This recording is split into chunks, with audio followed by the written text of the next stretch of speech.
ప్రభుత్వం అందరిదని సర్వమతాలకు ప్రాధాన్యమిస్తామని సీఎం రేవంత్ రెడ్డి అన్నారు. ఎన్టీఆర్ స్టేడియం వద్ద ఇస్కాన్ జగన్నాథ రథయాత్రలో ఈ వ్యాఖ్యలు చేశారు ఆయన.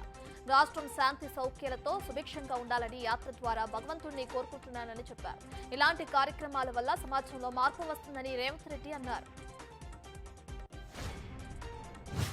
ఎన్టీఆర్ జిల్లాలో ఘోర ప్రమాదం జరిగింది. జగ్గపేట మండలం బోదరవాడలోని అల్ట్రాటెక్ సిమెంట్ కర్మాగారంలో బాయిలర్ పేలింది. ఈ ఘటనలో 15 మంది కార్మికులు తీవ్రంగా గాయపడ్డారు.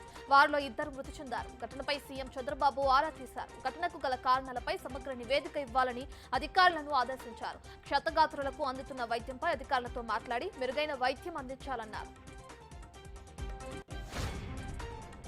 అనకాపల్లి జిల్లా రాంబిలిలో మైనర్ బాలిక హత్య దురదృష్టకరమని హోంమంత్రి అనిత అన్నారు. పోక్సో చట్టం కింద జైలుకు వెళ్లిన వ్యక్తి బెయిల్పై వచ్చి బాలికను హత్య చేశాడని తెలిపారు. హంతకుడిని పట్టుకోవడానికి 8 పోలీసు బృందాలను ఏర్పాటు చేసినట్లు వివరించారు. 2-3 రోజుల్లో నిందితుడిని పట్టుకుంటామని తెలిపారు.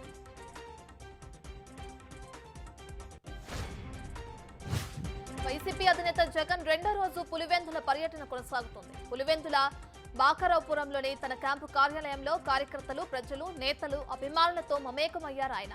ఎవరూ అధైర్యపడవద్దని, అందరూ కలిసికట్టుగా ముందుకు వెళ్లాల్సిన అవసరం ఉందని తెలిపారు. రానున్న కాలంలో ప్రతి కార్యకర్తకు తనతో పాటు పార్టీ తోడుగా ఉంటుందని భరోసానిచ్చారు.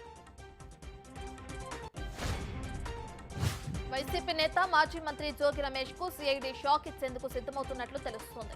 ఆయన కుటుంబ భూ వివాదంపై సిఐడి రంగంలోకి దిగింది. తప్పుడు ధృవీకరణ పత్రాలతో సిఐడి సీజ్ చేసిన అగ్రిగోల్డ్ భూములను కొని అమ్మినట్లు జోగి కుమారుడు రాజు, బాబాయ్ వెంకటేశ్వరరావుపై ఆరోపణలు ఉన్నాయి. త్వరలోనే వీరిపై కేసు నమోదు చేసే అవకాశం ఉంది.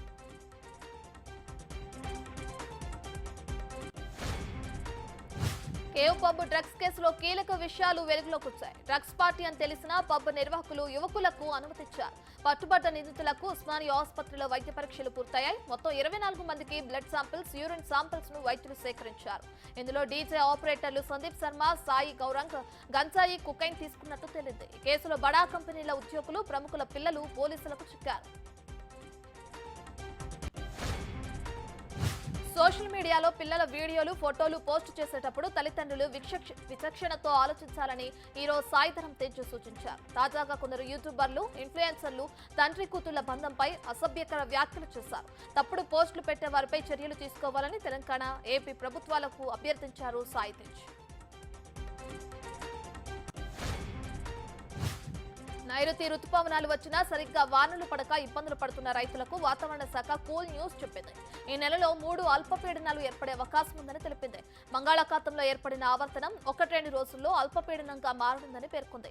ఆపై ఈ నెల 15, 23న కూడా ఇలాంటి పరిస్థితే ఉంటుందని తెలిపింది. వీటి వల్ల ఏపీ, తెలంగాణలో విస్తారంగా వానలు కురుస్తాయని వెల్లడించింది.